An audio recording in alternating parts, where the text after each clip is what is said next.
اعوذ باللہ من الشیطان الرجیم بسم اللہ الرحمن الرحیم رب اشرح لی صدری ویسر لی امری واحلل عقدۃ من لسانی یفقہوا قولی آمین۔ السلام علیکم ورحمۃ اللہ وبرکاتہ۔ جی، آج کا ہمارا نیکسٹ جو سورت کا نمبر ہے وہ ہے سورت الشعراء۔ مکی صورت ہے اور اس کی 227 آیات ہیں اور 11 رکوع ہیں، اور اس کا بیک گراؤنڈ وہی ہے کہ پیارے نبی صلی اللہ علیہ وآلہ وسلم جو ہیں ان کو کفار مکہ کی جو ان کا اپوزیشن کی حیثیت سے جو وہ سارا کچھ کر رہے تھے، آپ صلی اللہ علیہ وسلم کے کو نہ ماننے کے بہانے تراشے جا رہے تھے، اور بار بار آپ کو تنگ کیا جاتا تھا کہ کوئی نشانی دکھاؤ، ٹھیک ہے، اور کبھی آپ صلی اللہ علیہ وسلم کو شاعر کہتے، کبھی کاہن قرار دیتے، استغفر اللہ، آپ صلی اللہ علیہ وسلم کی تعلیم اور تلقین کو باتوں میں اڑا دیتے، ٹھیک ہے۔ تو نبی پاک صلی اللہ علیہ وسلم ان لوگوں کو معقول دلائل کے ساتھ ان کے عقائد کی غلطی اور توحید کی صداقت سمجھانے کی کوشش کرتے کرتے تھک چکے تھے، یعنی تھک جاتے تھے، مگر وہ ہٹ دھرمی کی نئی نئی صورتیں اختیار کرتے نہیں تھکتے تھے، اور یہی چیز پیارے نبی صلی اللہ علیہ وسلم کے لیے بہت غم کا باعث بنی ہوئی تھی کہ آپ صلی اللہ علیہ وسلم ان کے دکھ میں بہت ہی اپنی یعنی جان کو گھلاتے تھے، اور اللہ تعالیٰ پھر ایسے حالات میں جب کلام نازل فرماتے ہیں تو آپ صلی اللہ علیہ وسلم کو پھر تسلی دینا، آپ صلی اللہ علیہ وسلم کو ٹینشن فری کرنا اور ان کو انذار کرنا، ڈرانا، یعنی یہ سارا کچھ جو ہے آپ صلی اللہ علیہ وسلم کے ساتھ جو ہے اللہ تعالیٰ زبردست قادر قدرت والا وہ آپ صلی اللہ علیہ وسلم کو سہارا دیتا ہے، اور اللہ تعالیٰ یعنی کہ اپنی شان کے ساتھ پیارے نبی صلی اللہ علیہ وسلم کے ہر جو ان کا عمل ہے دکھ والا اور وہ جو کیفیت ہے اس کو دور کرتے ہیں ان آیات کے ساتھ، اور پھر اس کے ساتھ میسج بھی ان کو مل جاتا ہے، جو نہیں مانتے تو ان کی اینڈنگ کیا ہونے والی ہے، ٹھیک ہے۔ یہ اس کے اندر ٹاپک ہے۔ بسم اللہ الرحمن الرحیم، شروع اللہ کے نام سے جو بڑا مہربان اور نہایت رحم کرنے والا ہے۔ طاسین میم، یہ کتاب مبین کی آیات ہیں، ہاں، یعنی صاف بیان کیا جا رہی ہے۔ اس طرح کا کوئی جب بات آ رہی ہے حروف مقطعات کے ساتھ، جس طرح عرب کا طریقہ اسلوب تھا بات کرنے کا، مضمون کو شروع کرنے کا، تو اس کے بعد یہ تھا کہ بہت ہی جو سننے والا بندہ ہے وہ الرٹ ہو جائے کہ اس کے بعد بہت اہم بات جو ہے وہ کی جانے والی ہے، اور یہ بات کہ کتاب مبین کی آیات ہیں، یہ کسی اور نے نہیں بنائی، اور یہ اس کی آیات جو ہیں ایسی کھلی ہیں، ایسی آیات ہیں کہ ہر شخص سن کر سمجھ سکتا ہے عقل والا کہ وہ کس کی طرف سے آئی ہیں، اور وہ کس چیز کی طرف بلاتی ہیں نا، اور کس چیز سے روکتی ہیں، کسے حق کہتی ہیں یہ آیات اور کسے باطل قرار دیتی ہیں، ٹھیک ہے۔ کوئی مانتا ہے یا نہیں مانتا وہ الگ بات ہے، مگر کوئی شخص یہ بہانہ کبھی بھی نہیں بنا سکتا کہ اس کتاب کی تعلیم اس کی سمجھ میں نہیں آئی، ٹھیک ہے۔ تو یہ بات کھلی کتاب کی آیات ہیں، یہ بالکل کلیئرلی واضح ترین دو ٹوک بات اس کے اندر جو بھی آئی ہے آیات، وہ دو ٹوک آئی ہیں، ہر کوئی تھوڑی سی سینس اور عقل والا بھی اس کو جان سکتا ہے کہ یہ اللہ پاک کی طرف سے ہی ہے، کسی بندے کی طرف سے نہیں ہے۔ اے محمد صلی اللہ علیہ وآلہ وسلم، شاید آپ اس غم میں اپنی جان کو ہی کھو دیں گے کہ یہ لوگ ایمان نہیں لاتے، مکہ والے۔ ہم چاہیں تو آسمان سے ایسی نشانی نازل کر سکتے ہیں کہ ان کی گردنیں اس کے آگے جھک جائیں۔ ان لوگوں کے پاس رحمان کی طرف سے جو بھی نئی نصیحت آتی ہے، یا یہ اس سے منہ ہی موڑتے ہیں، اب کہ یہ جھٹلا چکے ہیں، ان قریب ان کو اس چیز کی حقیقت مختلف طریقوں سے معلوم ہو جائے گی کہ جس کا یہ مذاق اڑاتے رہے ہیں ان کو خوب پتہ چل جائے گا۔ کون سے طریقوں سے؟ یعنی سب سے پہلے تو یہ ہے کہ ایمان حق اور باطل کی جب جنگ ہوگی اس میں ان کو پتہ لگ جائے گا، پھر جن کی موت واقعہ ہوگی تب ان کو پتہ لگ جائے گا، پھر جو فرشتے آئیں گے تب ان کو پتہ لگ جائے گا، ٹھیک ہے، اور جب عذاب ان کو گھیرے گا تب ان کو خوب پتہ لگے گا کہ جن چیزوں کا یہ مذاق اڑاتے تھے انہی میں وہ گھر جائیں گے ان قریب، یعنی بہت جلدی۔ اور کیا انہوں نے کبھی زمین پر نگاہ نہیں ڈالی کہ ہم نے کتنی کثیر مقدار میں ہر طرح کی عمدہ نباتات اس میں پیدا کی ہیں؟ ہاں، ذرا غور و فکر تو کریں، یقیناً اس میں ایک نشانی موجود ہے، مگر ان میں سے اکثر ماننے والے نہیں ہیں، اور حقیقت یہ ہے کہ تیرا رب زبردست بھی ہے اور حکیم بھی ہے اور رحیم بھی ہے، بہت رحم کرنے والا ہے۔ انہیں اس وقت کا قصہ سناؤ جبکہ تمہارے رب نے موسیٰ علیہ السلام کو پکارا کہ ظالم قوم کے پاس جا، فرعون کی قوم کے پاس، کیا وہ نہیں ڈرتے؟ اس نے عرض کیا، اے میرے رب، مجھے خوف ہے کہ وہ مجھ کو جھٹلا دیں گے اور میرا سینہ گھٹتا ہے اور میری زبان نہیں چلتی۔ آپ ہارون علیہ السلام کی طرف رسالت بھی بھیج دیں، اور مجھ پر ان کے ہاں ایک جرم کا بھی الزام ہے نا، اس لیے میں ڈرتا ہوں کہ وہ مجھے کہیں قتل ہی نہ کر دیں۔ فرمایا، ہرگز نہیں، تم دونوں جاؤ ہماری نشانیاں لے کر، یعنی ایسا نہیں ہوگا، جو تمہارے خدشات اور ڈر ہیں ایسا نہیں ہوگا، تم دونوں جاؤ ہماری نشانیاں لے کر، اور ہم تمہارے ساتھ سب کچھ سنتے رہیں گے۔ فرعون کے پاس جاؤ اور اسے کہو کہ ہم کو رب العالمین نے اس لیے بھیجا ہے کہ تو بنی اسرائیل کو ہمارے ساتھ جانے دے۔ یعنی پہلا کام کیا تھا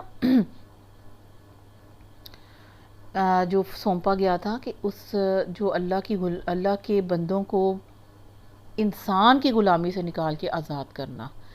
فرعون نے کہا، کیا ہم نے تجھ کو اپنے ہاں بچہ سا نہیں پالا؟ اب وہ شروع ہو گیا کہ یعنی اپنی باتیں بنانا کہ فرعون وہ فرعون نہیں تھا جس کے گھر میں حضرت موسیٰ علیہ السلام نے پرورش پائی تھی، بلکہ یہ اس کا بیٹا تھا، یاد رکھیں۔ اور یہ وہی فرعون ہوتا تو کہتا کہ میں نے تجھے پالا تھا، لیکن وہ کہتا ہے کہ ہم نے تمہیں اپنے پاس رکھا اور ہم نے تیری پرورش کی، ٹھیک ہے؟ تو نے اپنی ایک کئی عمر کے سال ہمارے ساتھ ہی گزارے، اور اس کے بعد کر گیا جو کچھ تو کر گیا، یعنی جو کچھ بھی تو کر گیا ہماری ہی قوم کے بندے کو قتل کر کے، اور وہ یہاں سے تو فرار ہو گیا، تو بڑا احسان فراموش آدمی ہے۔ موسیٰ نے جواب دیا، موسیٰ علیہ السلام نے، اس وقت وہ کام میں نے نادانستگی میں کر دیا تھا، گمراہی سے میرے سے جو غلطی سے وہ کام ہو گیا تھا، یعنی جان بوجھ کے میں نے وہ کمٹ نہیں کیا تھا۔ اشارہ اسی واقعہ قتل کی طرف ہے جو موسیٰ علیہ السلام سے ہوا تھا نا۔ پھر میں تمہارے خوف سے بھاگ گیا، اور اس کے بعد میرے رب نے مجھ کو حکم عطا کر دیا اور مجھے رسولوں میں شامل فرما لیا۔ رہا تیرا احسان جو تو نے مجھ پہ جتایا ہے، تو اس کی حقیقت یہ ہے کہ تو نے بنی اسرائیل کو غلام بنا لیا تھا۔ مطلب کیا ہے؟ یعنی تیرے گھر میں پرورش پانے کے لیے میں کیوں آتا؟ مجھے کیا ضرورت تھی تیرے گھر میں پرورش پانے کی اگر تو نے بنی اسرائیل پر ظلم نہ ڈھایا ہوتا؟ یعنی تیری ہی وجہ ہے کہ میں وہاں پر آ گیا، تیری ہی ظلم کی وجہ سے تو میری ماں نے مجھے ٹوکری میں ڈالا، اور ورنہ کیا میری پرورش کے لیے میرا گھر اپنا موجود نہیں تھا؟ اور اس لیے اس پرورش کا احسان جتانا تمہیں زیب نہیں دیتا، یعنی یہ جو میرے اوپر یہ دھونس نہ چڑھاؤ، ٹھیک ہے؟ تو جو تم جس کا احسان میرے اوپر جتا رہے ہو نا، تو اس کی حقیقت یہ ہے کہ تم نے ہی بنی اسرائیل کو غلام بنایا تھا۔ فرعون نے کہا، اور یہ رب العالمین کیا ہوتا ہے؟ وما رب العالمین، یہ کیا ہوتا ہے؟ موسیٰ علیہ السلام نے جواب دیا، آسمان اور زمین کا رب، اور ان ساری چیزوں کا رب جو آسمان اور زمین کے درمیان ہے، اگر تو یقین ڈالنے والا ہے۔ یعنی اگر تو اس لیے پوچھ رہا ہے کہ تو اس پہ یقین لانا چاہتا ہے، تو تجھے تو پتہ ہی ہے زمین و آسمان کا رب تو نہیں ہے، اور اس کے درمیان جتنی چیزیں ہیں جو پیدا کی گئی ہیں، وہ تو نے تو نہیں پیدا کی، اور جس نے پیدا کی ہیں وہ میرا رب العالمین ہے۔ فرعون نے اپنے گرد و پیش کے لوگوں سے کہا، سنتے ہو؟ یعنی کیا کہہ رہے؟ دیکھو یہ کیا بات کر رہے ہیں، سنتے ہو؟ موسیٰ علیہ السلام نے کہا، تمہارا رب بھی اور تمہارے ان آباء و اجداد کا رب بھی جو گزر چکے ہیں، سب کا رب۔ فرعون نے حاضرین سے کہا، تمہارے یہ رسول صاحب جو تمہاری طرف بھیجے گئے ہیں بالکل ہی پاگل معلوم ہوتے ہیں۔ اب ان کا رویہ دیکھیں ذرا، اس کا فرعون کا۔ موسیٰ علیہ السلام نے کہا، مشرق اور مغرب اور جو کچھ ان کے درمیان ہے سب کا رب، اگر آپ لوگ کچھ بھی عقل رکھتے ہیں، ٹھیک ہے؟ یعنی اب موسیٰ علیہ السلام رک نہیں رہے، آسمان اور زمین کا رب، ساری چیزوں کا رب، تمہارے باپ دادوں کا رب، تمہارا رب، وہ آگے سے بات کرتا جا رہا ہے، اور موسیٰ علیہ السلام جو ہیں اس کو اور وسیع اور وسیع اور وسیع کر کے بتاتے جا رہے ہیں، مشرق اور مغرب اور جو کچھ اس کے درمیان ہے سب کا رب، اگر آپ لوگ کچھ عقل رکھتے ہو۔ فرعون نے کہا، اگر تو نے میرے سوا کسی اور کا معبود مانا تو تجھے بھی ان لوگوں میں ہی شامل کر دوں گا جو قید خانوں میں پڑے سڑ رہے ہیں۔ ہاں، موسیٰ علیہ السلام نے کہا، اگرچہ میں لے آؤں تیرے پاس ایک کھلی نشانی، پھر بھی مجھے قید کر لے گا۔ فرعون نے کہا، اچھا تو پھر لے آ اگر تو سچا ہے۔ اس کی زبان سے یہ بات نکلتے ہی موسیٰ علیہ السلام نے اپنا عصا پھینکا، سب کے سامنے نا، جتنے بھی وہاں اس کے کابینہ میں لوگ تھے، یکا یک وہ ایک سری کھلا جیتا جاگتا اژدہا بن گیا۔ پھر اس نے اپنا ہاتھ بغل سے کھینچا یعنی گریبان میں ڈال کے بغل کے اندر سے باہر کیا، وہ سب دیکھنے والوں کے لیے چمک رہا تھا۔ یہ 2 نشانیاں سب نے دیکھ لیں۔ فرعون اپنے گرد و پیش کے سرداروں سے بولا، یہ شخص یقیناً ایک ماہر جادوگر ہے، چاہتا ہے کہ اپنے جادو کے زور سے تم کو تمہارے ملک سے نکال دے۔ اب بتاؤ تم کیا حکم دیتے ہو؟ ٹھیک ہے، اب یہ بات کہ وہ دور کس چیز کا تھا، جادو کے پیک کا دور تھا جب موسیٰ علیہ السلام، اور ہر چیز جو معجزہ کر کے دکھا رہے تھے اس کو جادو ہی جادو، جادوگر جادوگر ہی کہا جا رہا تھا، اور یہی بات نبی پاک صلی اللہ علیہ وسلم کو کہی جا رہی ہے۔ اسی طرح ان کے ساتھ بھی یہی معاملات تھے۔ ٹھیک ہے، انہوں نے کہا اسے اور اس کے بھائی کو روک لیجئے اور شہر میں ہر کارے بھیج دیجئے کہ ہر سیانے جادوگر کو آپ کے پاس لے آئیں۔ چنانچہ ایک مقرر وقت پر جادوگر اکٹھے کر لیے گئے اور لوگوں سے کہا گیا کہ تم اجتماع میں چلو گے، یعنی سارے مصر سے لوگوں کو اکٹھا کیا گیا، کھلے میدان میں وہ پنڈال لگایا گیا، شاید کہ ہم جادوگروں کے دین ہی پر رہ جائیں اگر وہ غالب رہے۔ جب وہ جادوگر میدان میں آئے تو انہوں نے فرعون سے کہا، ہمیں انعام تو ملے گا نا اگر ہم غالب رہے، اگر ہم جیت گئے تو انعام تو ملے گا نا؟ اس نے کہا ہاں ہاں، اور تم تو اس وقت مقربین میں شامل ہو جاؤ گے، یعنی تمہیں تو بڑے رتبے دوں گا میں، تمہیں تو بہت اجر سے نوازوں گا میں، بڑا روپیہ پیسہ تمہیں دوں گا، تمہیں دربار میں کرسی نصیب ہو جائے گی۔ ٹھیک ہے، جو دنیا کے ان کو دکھاوے اور لالچ تھے وہ سارے اس کو دے دیے نا۔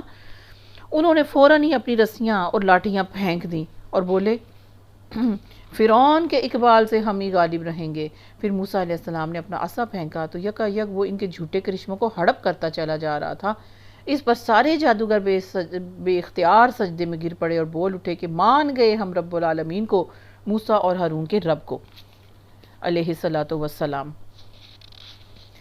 ٹھیک ہے، اب یہ جادوگر تو جانتے ہیں نا کہ کیا ہوا، ٹھیک ہے، اور وہ آنن فانن اس طرح سجدے میں گر گئے، وہ تو ہکے بکے رہ کے سجدے میں گر گئے۔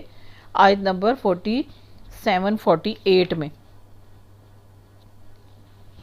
کہ کس طرح سے وہ ایک دم سے اپنے آپ کو انہوں نے پہچان لیا، اس جادو کو اپنے جادو کے مقابلے میں اس معجزے کو پہچان لیا کہ یہ واقعی میں حق ہے اور یہ پیغمبر ہے، ایسا کچھ نہیں ہو سکتا جیسا کہ یہ ہو گیا ہے۔ وہ تو لاٹھیاں تھیں نا، چھڑیاں تھیں اور آنکھوں پہ ان کے جادو چلے ہوئے تھے بس، اور جیسے ہی اژدہا ہے نا، اژدہا جیسے ہی آیا بنا، وہ سٹک بنی ہے، تو وہ جو باقی سارے سانپ دکھ رہے تھے نا، رسیاں اور لاٹھیاں، وہ ساری رسیاں اور لاٹھیاں بنی ہوئی، وہ یعنی میجک ختم ہو گیا۔ فرعون نے کہا تم موسیٰ کی بات مان گئے قبل اس کے کہ میں تمہیں اجازت دیتا؟ ضرور وہ تمہارا بڑا ہے، وہی سب سے بڑا جادوگر ہے، تم اس کے چیلے ہو جس نے تمہیں جادو سکھایا ہے۔ اچھا، ابھی تمہیں معلوم ہو جاتا ہے، میں تمہارے ہاتھ پاؤں مخالف سمتوں سے کٹواؤں گا اور تم سب کو سولی پر چڑھا دوں گا۔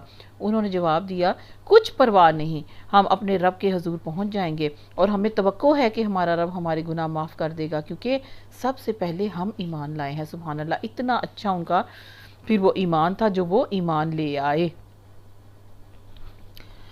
ہم نے موسیٰ علیہ السلام کو وحی بھیجی کہ راتوں رات میرے بندوں کو لے کر نکل جاؤ، اور یہ تمہارا پیچھا بھی کیا جائے گا، یعنی یہ خبر نکل جائے گی اور وہ تمہارا تعاقب بھی کریں گے۔ اس پر فرعون نے فوجیں جمع کرنے کے لیے شہروں میں نقیب بھیج دیے اور کہلا بھیجا کہ یہ کچھ مٹھی بھر لوگ ہیں اور انہوں نے ہم کو بہت ہی ناراض کیا ہے، اور ہم ایک ایسی جماعت ہیں جس کا شیوا ہر وقت چوکنا رہنا، یعنی کہ ہر وقت ہم الرٹ رہیں گے اور ان کو بھاگنے نہیں دیں گے اور ان کو ختم کریں گے۔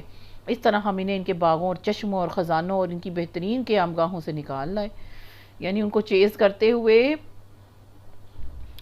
وہ اپنے ہی باغوں میں سے، اپنی جنتوں میں سے، اپنے چشموں میں سے، اپنے خزانوں میں سے، بہترین قیامگاہوں میں سے نکال لائے۔ مطلب کیا ہے، انسان کی موت جہاں واقعہ ہوتی ہے نا، اللہ تعالیٰ نے جہاں پر اس کا مقرر وقت لکھا ہوا ہے، اس طرف وہ خود ہی اپنے مقتل کی طرف نکل جاتا ہے، اور وہ نکل آئے۔ یہ تو ہوا ان کے ساتھ، اور دوسری طرف بنی اسرائیل کو ہم نے ان سب چیزوں کا وارث بنا دیا، یعنی ادھر سے جگہ خالی ہوئی اور بعد میں پھر وہ آ کے وہیں بسے اور ان کے مالک بنا دیا۔ صبح ہوتے ہی یہ لوگ ان کے تعاقب میں چل پڑے۔ جب دونوں گروہوں کا آمنا سامنا ہوا تو موسیٰ کے ساتھی جو ہیں وہ چیخ اٹھے، یعنی بڑی سخت وہ ایک موقع تھا، بڑی گھبراہٹ کا وہ وقت تھا، اور وہ سارے ساتھی جو ان کے ہیں بنی اسرائیل والے، وہ چیخ پڑے کہ موسیٰ، اور پھر موسیٰ نے کہا ہرگز نہیں، مت ڈرو، میرے ساتھ میرا رب ہے، وہ ضرور میری رہنمائی کرے گا۔ ہم نے موسیٰ علیہ السلام کو وحی کے ذریعے سے حکم دیا کہ مار اپنا عصا سمندر پر، یکا یک سمندر پھٹ گیا اور اس کا ہر ٹکڑا ایک عظیم الشان پہاڑ کی طرح ہو گیا۔ اسی جگہ ہم دوسرے گروہ کو بھی قریب لے آئے، یعنی اللہ کہہ رہے ہیں ہم لے آئے، ہم کر رہے ہیں۔ موت کا وقت ان کا قریب کر دیا، ان کو ڈبونے کا وقت اللہ تعالیٰ نے قریب کر دیا۔ موسیٰ علیہ السلام اور ان سب لوگوں کو جو اس کے ساتھ تھے ہم نے بچا لیا، اور دوسروں کو ہم نے غرق کر دیا۔ اس واقعے میں ایک نشانی ہے، مگر ان لوگوں میں سے اکثر ماننے والے ہی نہیں ہیں، اور حقیقت یہ ہے کہ تیرا رب زبردست بھی ہے اور رحیم بھی ہے۔ اچھا اب دیکھیں اس جو آیت ہے نا، جو بھی واقعات اللہ تعالیٰ نے اس کے اندر رکھے ہیں، اس کے بعد اللہ تعالیٰ نے ہر واقعے کے بعد لکھا ہے اس آیت میں، اس صورت میں، اِنَّ فِي ذَلِكَ لَآیَةً، اِنَّ فِی ذَلِكَ لَآیَةً، اِنَّ فِی ذَلِكَ لَآیَةً۔ بار بار اللہ تعالیٰ نے یہ جملہ ریپیٹ کیا ہے کہ اصل میں قرآن پاک کی ہر آیت، ہر صورت، ہر قصے میں، ہر بات میں نشانی موجود ہے، اللہ تعالیٰ کی دلیل موجود ہے، اللہ کی نشانی موجود ہے، ٹھیک ہے۔ حقیقت یہ ہے کہ تیرا رب زبردست بھی ہے اور رحیم بھی ہے۔ اور انہیں ابراہیم کا قصہ سناؤ، جبکہ اس نے اپنے باپ اور اپنی قوم سے پوچھا، ابراہیم علیہ السلام نے، کہ یہ کیا چیزیں ہیں جن کو تم پوجتے ہو؟ انہوں نے جواب دیا، کچھ بت ہیں جن کو ہم پوجا کرتے ہیں اور انہی کی سیوا میں ہم لگے رہتے ہیں، انہی کی خدمت کرتے ہیں۔ اس نے پوچھا، کیا یہ تمہیں سنتے ہیں جب تم انہیں پکارتے ہو، یا یہ تمہیں کچھ نفع یا نقصان پہنچاتے ہیں؟ انہوں نے جواب دیا، نہیں، بلکہ ہم نے تو اپنے باپ دادا کو ایسے ہی کرتے ہوئے پایا ہے۔ اس پر ابراہیم علیہ السلام نے کہا، کبھی تم نے آنکھیں کھول کر ان چیزوں کو دیکھا بھی ہے جن کی بندگی تم اور تمہارے پچھلے باپ دادا بجا لاتے رہے ہیں؟ میرے تو یہ سبھی دشمن ہیں۔ یعنی کیا کہہ رہے ہیں کہ اگر میں غور کرتا ہوں میرے سبھی دشمن ہیں، مطلب یہ ہے کہ اگر جب میں غور کرتا ہوں نا تو مجھے یہ نظر آتا ہے کہ اگر میں نے ان کی پرستش کی نا تو میری تو دنیا اور آخرت دونوں ہی برباد ہو جائیں گی۔ میں ان کی عبادت کو محض نفع نقصان ہی نہیں بلکہ الٹا نقصان سمجھتا ہوں، اس لیے میرے نزدیک تو ان کو پوجنا دشمن کو پوجنا ہے، ٹھیک ہے۔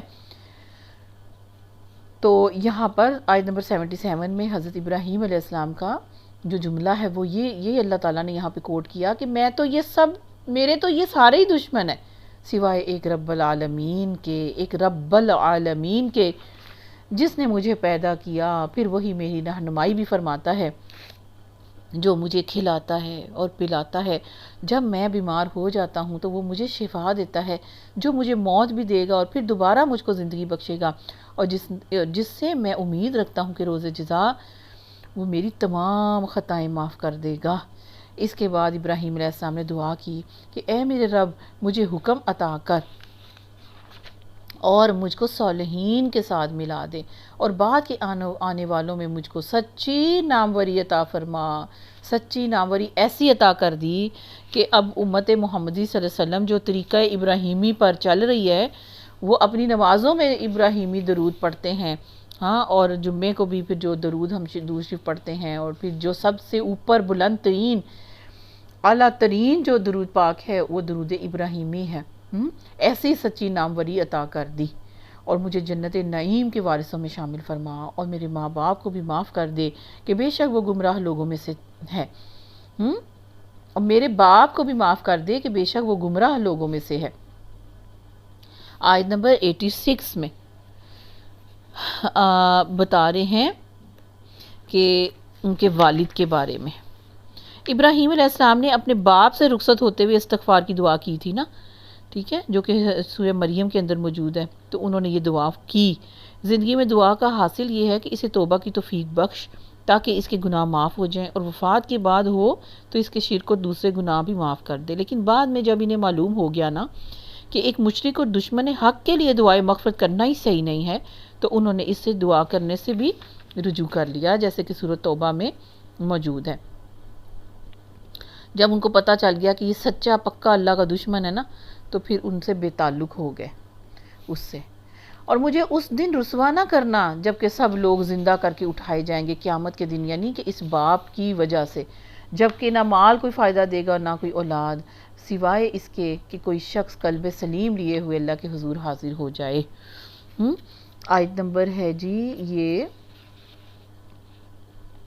89 میں اللہ تعالیٰ فرما رہے ہیں کہ قلب سلیم جو لے کے آئے حضرت ابراہیم علیہ السلام کی زبان سے۔ تو قلب سلیم کیا ہے؟ اِلَّا مَنْ آتَ اللَّهَ بِقَلْبِ سلیم، سلامتی والے دل سے مراد ایسا دل ہے جو کفر اور شرک سے پاک ہو۔ کفر و شرک سے پاک دل جو لے کے آئے وہ قلب سلیم ہے۔ تو بعض نے بدعت، جہالت اور اخلاق رذیلہ، گندے جو اخلاق ہیں ان سے پاک ہونا بھی مراد لیا ہے۔ مال اور اولاد بھی کام آئیں گے تو اس کے جس کے دل کفر اور شرک سے خالی ہوگا۔ مال اور اولاد بھی کام آئیں گے تو اسی کے کام آئیں گے جس کا دل کفر سے پاک ہوگا، شرک سے پاک ہوگا۔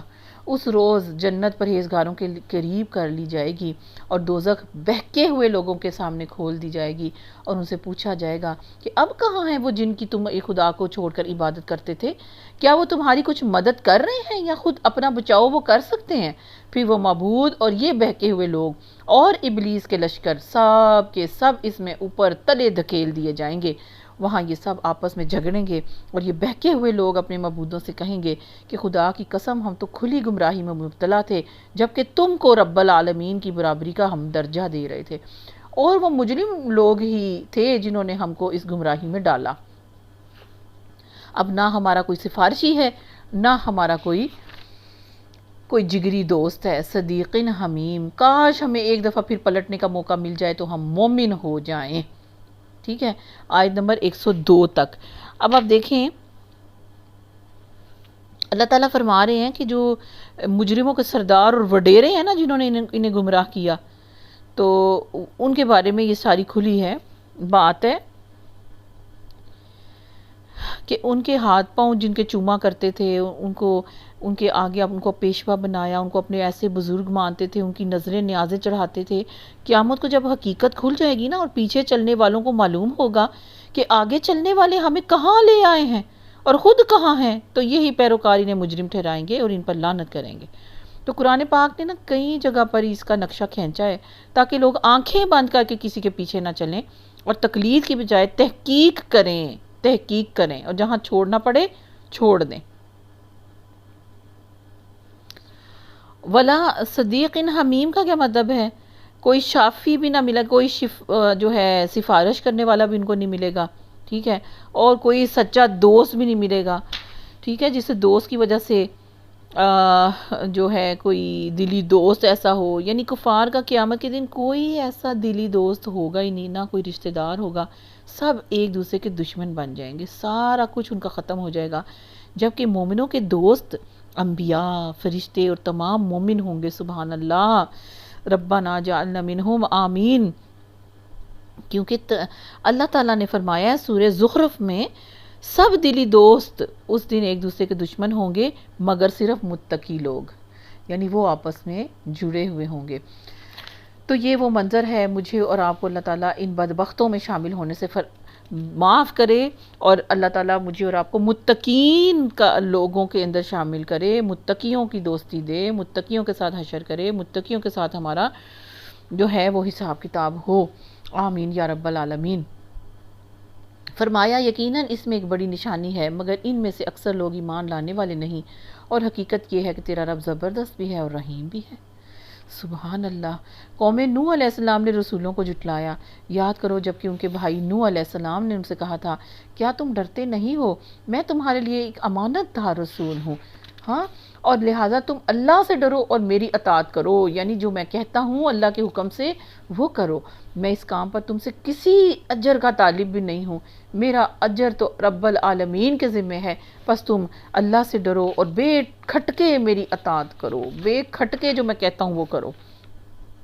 انہوں نے جواب دیا کیا ہم تجھے مان لیں، حالانکہ تیری پیروی تو رذیل ترین لوگوں نے اختیار کی ہوئی ہے، اتنے غریب لوگ ہیں تمہارے ساتھ جن سے ہمیں بو آتی ہے، نہ ان کا کپڑا ہے، نہ ان کی کوئی گھر ہے، نہ ان کے کوئی اٹھنا بیٹھنا، نہ کوئی تجارت ہے، سب سے کم تر اور نیچ اور ذلیل لوگ جو ہے نا، ارذلون، ارزلو، ٹھیک ہے، اس کی جمع جو ہے وہ آئی ہے سب سے کم تر اور نیچ ذلیل قسم کے، جن کے پاس کوئی جاہ و مال منصب نہیں ہے، غریب اور محتاج ہیں. ہاں، ان میں وہ لوگ بھی آ جاتے ہیں جو حقیر سمجھے جانے والے پیشوں سے تعلق رکھتے ہیں. تو یہ بات کہنے والے نوح علیہ السلام کی قوم کے سردار ہی تھے نا. تو اس سے معلوم ہوتا ہے کہ یہ جو حضرت نوح علیہ السلام ہیں، ان پر ایمان لانے والے زیادہ تر غریب لوگ تھے، چھوٹے چھوٹے پیشہ ور یا ایسے نوجوان تھے جن کی قوم میں کوئی حیثیت بھی نہیں ہوا کرتی. تو ہمارے پیارے نبی صلی اللہ علیہ وسلم پر بھی ایمان لانے والے ایسے ہی زیادہ تر لوگ تھے شروع میں. ٹھیک ہے، تو بہرحال یہ بات کہ انہوں نے اتنا، یعنی یہ سارا کچھ پیارے نبی صلی اللہ علیہ وسلم کو بھی وہ مکہ کے سردار کہتے تھے کہ ان غریبوں کو، ان غلاموں کو یہاں سے ہٹاؤ تو پھر ہو سکتا ہے ہم تمہاری بات سنیں. تو سیم چیز پیارے نبی صلی اللہ علیہ وسلم کو بتائی جا رہی ہے اور صحابہ کرام کو بھی بتائی جا رہی ہے کہ یہ نئی بات نہیں ہے. یہ سردار جو ہیں جنہوں نے انکار کیا وہ ایسے ہی تھے. نوح علیہ السلام نے کہا میں کیا جانوں کہ ان کے عمل کیسے ہیں، میں تو ظاہر پر فیصلہ کرنے والا ہوں نا، میں کیا جانوں کہ ان کے عمل کیسے ہیں، ان کا حساب تو میرے رب کے ذمے ہے. کاش تم کچھ شعور سے کام لیتے. میرا یہ کام نہیں ہے کہ جو ایمان لے آئیں ان کو میں اپنے سے دور دھتکار دوں. میں تو بس ایک صاف صاف متنبع کر دینے والا، وارننگ دینے والا، ڈرانے والا آدمی بنا کے بھیجا گیا ہوں. انہوں نے کہا اے نوح علیہ السلام اگر تو باز نہ آیا تو پھٹکارے ہوئے لوگوں میں شامل ہو کر رہے گا. نوح علیہ السلام نے دعا کی اے میرے رب میری قوم نے مجھے جھٹلا دیا، بار بار جھٹلا دیا، اب میرے اور ان کے درمیان دو ٹوک فیصلہ کر دے اور مجھے اور جو مومن میرے ساتھ ہیں ان کو نجات دے دے اس گندگی سے. آخرکار ہم نے اس کو اور اس کے ساتھیوں کو ایک بھری ہوئی کشتی میں بچا لیا اور اس کے بعد باقی لوگوں کو غرق کر دیا. یقیناً اس میں بھی ایک نشانی ہے مگر ان میں سے اکثر لوگ ماننے والے نہیں، اور حقیقت یہ ہے کہ تیرا رب بڑا زبردست و رحیم ہے. یعنی یہ اللہ تعالیٰ نے ریپیٹ کے ساتھ نا ہر واقعے کے بعد اس آیت کو اللہ تعالیٰ لے کے آئے ہیں. جیسے میں نے ابھی آپ کو بتایا کہ اللہ تعالیٰ فرما رہے ہیں اِنَّ فِي ذَلِكَ لَآیَةً وَمَا كَانَ أَكْثَرُهُم مُؤْمِنِينَ. ہاں، اور پھر یہ بھی اللہ بار بار بتا رہے ہیں وَإِنَّ رَبَّكَ لَهُوَ الْعَزِيزُ الرَّحِيمُ. بار بار ہر جو ہے رکوع یہاں پر ایک بات قصہ ختم ہو رہا ہے، یہ ریپیٹ ہو رہی ہے. یہ بات آپ غور کریں کہ اس کے اندر زبردست نشانی موجود ہے. عاد نے رسولوں کو جھٹلایا، یاد کرو جبکہ ان کے بھائی ہود علیہ السلام نے ان سے کہا کیا تم ڈرتے نہیں ہو، میں تمہارے لیے ایک امانت دار، بڑا ویل وشر، امین رسول ہوں، لہٰذا تم اللہ سے ڈرو اور میری اطاعت کرو. میں اس کام پر تجھ سے کوئی اجر بھی تم سے نہیں طلب کرتا، میرا اجر تو میرے رب العالمین کے ذمہ ہے.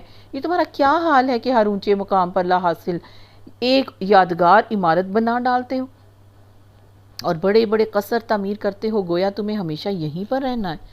ہاں، آیت نمبر 129 میں کہ یہ تبصرہ ہے کہ تم ایسے گھر بناتے ہو جیسے تمہیں یہیں پر رہنا ہے ہمیشہ ہمیشہ کے لیے.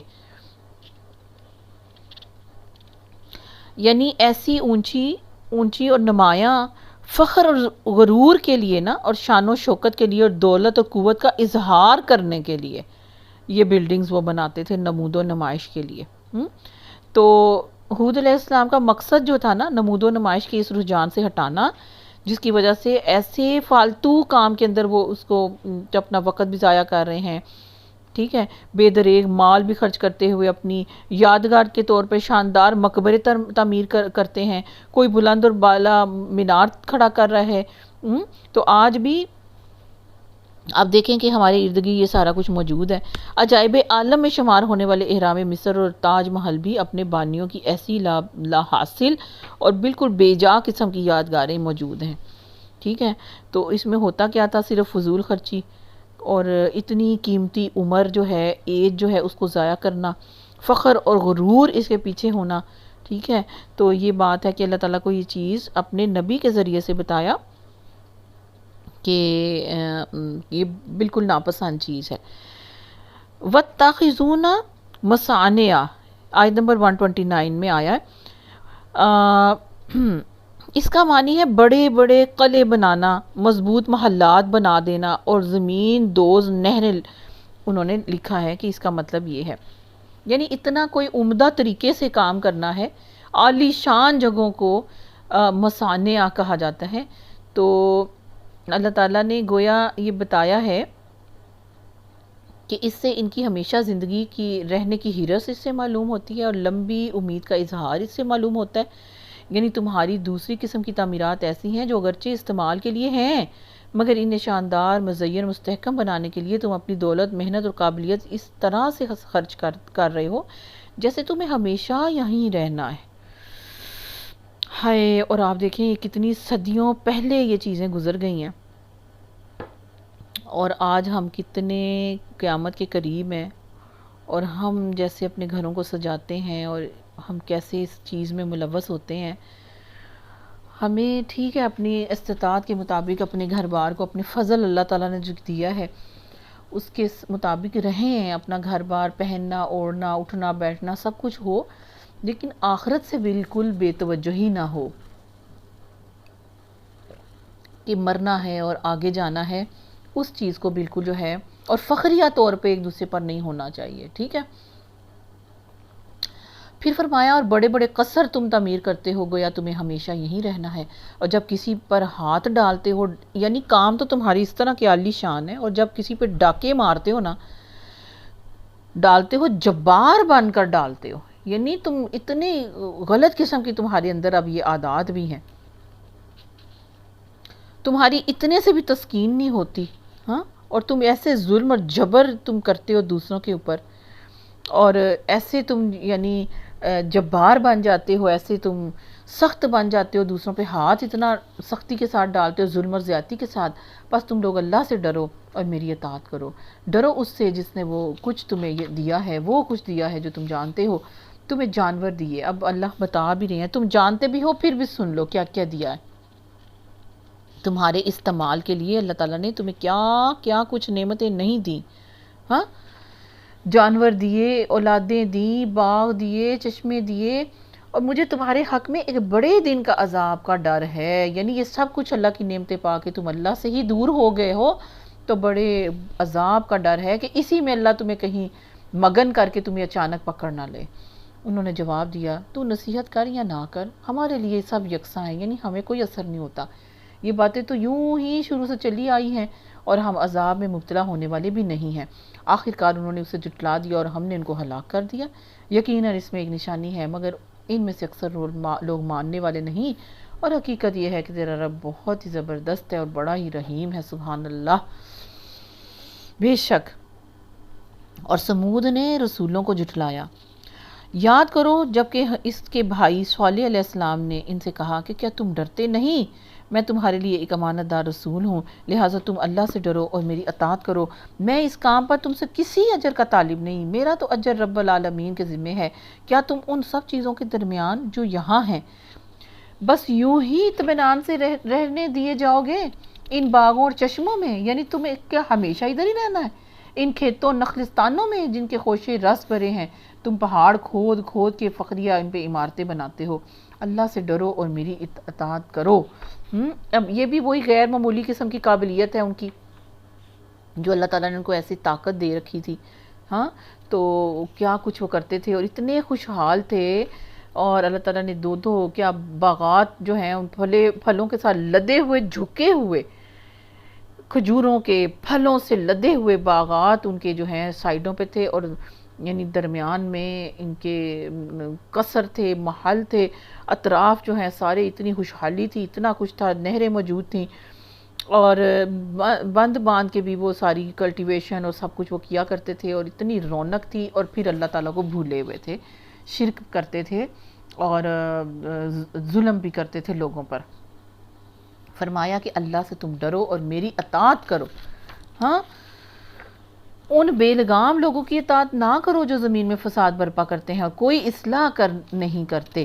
انہوں نے جواب دیا کہ تو محض ایک سحر زدہ آدمی ہے، ہاں، تو سحر زدہ آدمی ہے، یعنی تم ان لوگوں کی، اپنے رہنماؤں کی جو دوسرے اللہ کو چھوڑ کے دوسروں کی اطاعت کر رہے ہیں نا، اس نظام کو جو اللہ کو چھوڑ کے دوسرے نظام کی تم اطاعت کر رہے ہو نا، وہ چیز تم چھوڑ دو، ان بے لگام لوگوں کی اطاعت نہ کرو جو زمین میں فساد برپا کرتے ہیں اور کوئی اصلاح نہیں کرتے۔ انہوں نے جواب دیا، تو محض ایک سحر زدہ آدمی ہے، تو ہم جیسے ایک انسان کے سوا اور ہے کیا؟ لا کوئی نشانی اگر تو سچا ہے۔ تو پھر جب پٹھے ہوتے ہیں نا تو پھر یہی کہتے ہیں، جب ماننا نہیں نا تو پھر ایسے ہی ہوتے ہیں، ایسے ہی ٹپتے ہیں سارے، اور ایسے ٹپے، اور یہی سارا کچھ انہوں نے ہر نبی کے ساتھ کیا۔ ہر وقت کے نام ماننے والے، ہر زمانے کے نام ماننے والے یہی بولتے رہے۔ تو پیارے نبی صلی اللہ علیہ وسلم کو اس سے بہت میسیجز ملے، اور مکہ والوں کو بھی بہت میسیجز ملے۔ صالح علیہ السلام نے کہا یہ اونٹنی ہے، یعنی جو معجزے کے طور پہ مانگی گئی تھی، ایک دن پورا اس کے پینے کا پانی کے پینے کا دن ہے، ہاں، اور اس دن جب اس کا دن ہوگا نا، تم نے نہیں آنا، یہ چرے گی، کھائے گی، پیے گی، اس دن تم اپنے جو جانور ہیں نا ان کو اب پیاسا بھوکا رکھو، یہ اب شرط ہے اللہ تعالیٰ کی، اور ایک دن تم سب اس کے پانی لینے کا ہے، ایک دن تمہارا ہے، اور اس کو ہرگز نہ چھیڑنا ورنہ ایک بڑے دن کا عذاب تم کو آ لے گا۔ مگر انہوں نے تو اس کو ٹچ کیا کرنا تھا، انہوں نے تو اس کی ٹانگیں ہی کاٹ دی، اور یعنی اس کو مار دیا، کونچیں کاٹ دی، اور آخر کار پچھتاتے رہ گئے، عذاب نے انہیں آ لیا۔ پچھتائے کیوں کہ عذاب آ گیا، ڈیڈ لائن ان کی جو تھی وہ انہوں نے خود ہی کراس کر لی۔ یقیناً اس میں ایک نشانی ہے، مگر ان میں سے اکثر ماننے والے نہیں۔ کون؟ جو مخاطب ہیں وہ نہیں ماننے والے، اور بہت سے لوگ نہیں ماننے۔ پیارے نبی صلی اللہ علیہ وسلم کی اس کے بعد بھی بہت سے لوگ نہیں مانے۔ حقیقت یہ ہے کہ تیرا رب بڑا ہی زبردست ہے، وہ پکڑ سکتا ہے، مگر رحیم ہے کہ وہ فوری پکڑ نہیں کرتا۔ لوط علیہ السلام کی قوم نے رسولوں کو جھٹلایا، یاد کرو جبکہ ان کے بھائی لوط علیہ السلام نے ان سے کہا کہ کیا تم ڈرتے نہیں ہو؟ میں تمہارے لیے ایک امانت دار رسول ہوں، لہٰذا تم اللہ سے ڈرو اور میری اطاعت کرو۔ میں اس کام پر تم سے کسی چیز کا اجر نہیں طلب کرتا، میرا اجر تو میرے اللہ کے ذمے ہے جو رب العالمین ہے۔ کیا تم دنیا کی مخلوق سے مردوں کے پاس جاتے ہو اور تمہاری بیویوں میں تمہارے رب نے تمہارے لیے جو کچھ بھی پیدا کیا ہے اس کو تم چھوڑ دیتے ہو؟ بلکہ تم لوگ تو حد ہی سے گزر گئے ہو، یعنی ایسی حد سے تم گزر گئے ہو۔ انہوں نے کہا اے لوط علیہ السلام، اگر تو ان باتوں سے باز نہ آیا تو ہمیں نہ باز کر، بلکہ تو باز آ جا۔ اللہ اکبر، اگر تو باز نہ آیا تو یہ لوگ ہماری بستیوں سے نکالے گئے ہیں، جو لوگ جن کو ہم نے نکال دیا ہے تو بھی ان میں شامل ہو کے رہے گا۔ اس نے کہا تمہارے کرتوتوں پر جو لوگ کڑ رہے ہیں میں بھی ان میں شامل ہوں۔ اے پروردگار، میرے اور میرے اہل و عیال کو ان کی بدکرداریوں سے نجات دے دے۔ اب وہ بہت مطلب جب بس ہو گئی ہے تو پھر حضرت لوط علیہ السلام نے دعا کی، اللہ تعالیٰ نے سنی۔ آخرکار ہم نے اسے اور اس کے سب اہل و عیال کو بچا لیا، سوائے ایک بڑھیا کے جو پیچھے رہ جانے والوں میں تھی۔ ہاں الا عجوزا فی الغابرین، بڑھیا کہا، بیوی بھی نہیں کہا۔ وہ اپنی قوم کی سگی تھی، اپنی قوم کو مخبری کرتی تھی، اپنی قوم کے ساتھ تھی، اس گھٹیا گند کا کیڑا تھی۔ پھر باقی ماندہ لوگوں کو ہم نے تباہ کر دیا، اور ان پر برسائی ایک برسات اور بڑی ہی بری بارش تھی جو ان ڈرائے جانے والوں پر نازل ہوئی۔ استغفر اللہ ربی، اللہ مجھے آپ کو سب کو سلامتیاں عطا فرمائے، عافیت عطا فرمائے، ہمارے علاقوں کو، ہمارے ملک کو، ہماری گلی محلوں کو اللہ تعالیٰ اس عذاب سے مجھے اور آپ کو سب کو بچائے، آمین۔ یقیناً اس میں بہت ایک نشانی موجود ہے، مگر ان میں سے اکثر لوگ مانتے نہیں، اور حقیقت یہ ہے کہ تیرا رب زبردست بھی ہے، رحیم بھی ہے۔ سبحان اللہ۔ اصحاب الایکہ نے رسولوں کو جھٹلا دیا۔ یاد کرو جبکہ شعیب علیہ السلام نے ان سے کہا تھا، مدین والوں کو، مدین اور اصحاب ایکہ ایک ہی لوگ ہیں، کیا تم ڈرتے نہیں ہو؟ میں تمہارے لیے ایک امانت دار رسول ہوں، ہاں ایک امین ہوں، اور اللہ سے ڈرو اور میری اطاعت کرو، اور میں اس چیز پر کسی سے تم سے اجر کا بھی طالب نہیں ہوں، میرا اجر تو رب العالمین کے ذمہ ہے۔ ان کی کیا خرابی تھی؟ پیمانے ٹھیک بھرو اور کسی کو گھاٹا نہ دو، اللہ کے بندوں کو صحیح ترازو سے تولو، اور لوگوں کو ان کی چیزیں کم کر کے نہ دو، پیسے تو پورے وصول کرتے ہو اور چیز تھوڑی دیتے ہو، زمین میں فساد نہ پھیلاتے پھرو، اور اس ذات کا خوف کرو جس نے تمہیں اور تمہاری گزشتہ نسلوں کو پیدا کیا۔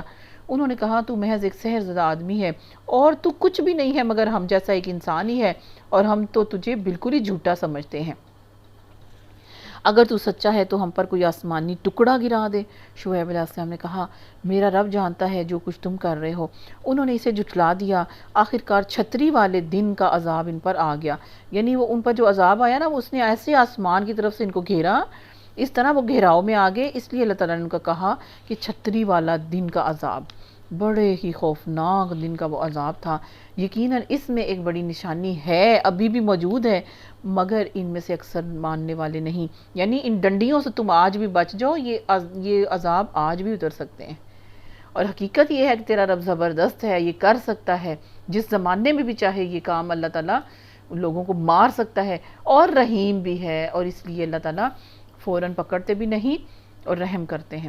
یہ رب العالمین کی نازل کردہ چیز ہے، کون سی؟ یہ کتاب، یہ فرمان، یہ فرقان، یہ دلیل، ٹھیک ہے، یہ الکتاب، یہ حدیث، اسے لے کر تیرے دل پر امانت دار روح اتری ہے، جبرائیل امین، تاکہ تو ان لوگوں میں شامل ہو جو اللہ کی طرف سے خلق خدا کو ڈرانے والے ہیں، انذار کرنے والے ہیں، صاف صاف عربی زبان میں، اور اگلے لوگوں کی کتابوں میں بھی یہ موجود ہے۔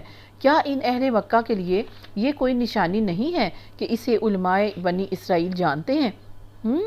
لیکن ان کی ہٹ دھرمی کا حال تو یہ ہے کہ اگر ہم اسے کسی اجمی پر نازل کر دیتے اور یہ فصیح عربی کلام وہ ان کو پڑھ کر سناتا، تب بھی یہ نہ مان کر دیتے۔ اس طرح ہم نے اس ذکر کو مجرموں کے دلوں میں گزارا، وہ اس پر ایمان نہیں لاتے جب تک کہ عذاب علیم نہیں دیکھ لیں۔ پھر جب وہ بے خبری میں ان پر آ پڑتا ہے اچانک، اس وقت وہ کہتے ہیں کیا اب ہمیں کچھ مہلت مل سکتی ہے؟ تو کیا یہ لوگ ہمارے عذاب کے لیے جلدی مچا رہے ہیں؟ تم نے کچھ غور کیا؟ اگر ہم انہیں برسوں تک عیش کرنے کی مہلت بھی دے دیں اور پھر وہی چیز ان پر آ جائے جس سے انہیں ڈرایا جا رہا ہے، تو وہ سامان زیست جو ان کو ملا ہوا ہے، دنیا کا مال اسباب، ان کے کس کام آئے گا؟ جس کے تکبر میں، جس کی فکر میں، جس کے لالچ میں انہوں نے حق کو ٹھکرایا، وہ مال ان کے کس کام آئے گا؟ دیکھو، ہم نے کبھی کسی بستی کو اس کے بغیر ہلاک نہیں کیا کہ اس کے لیے خبردار کرنے والے حق نصیحت ادا کرنے کو موجود تھے، اور ہم ظالم نہیں تھے۔ اس کتاب مبین کو شیاطین لے کر نہیں اترے، نہ یہ کام ان کو سجتا ہے اور نہ ہی وہ ایسا کر سکتے ہیں۔ یہ اعتراض جڑا تھا پیارے نبی صلی اللہ علیہ وسلم پر، اس قرآن پاک پر، تو اس کا جواب ہے، نہ ہی وہ ایسا کر سکتے ہیں، نہ یہ کام ان گندوں کو جچتا ہے، وہ تو اس کی سماعت تک سے دور رکھے گئے ہیں۔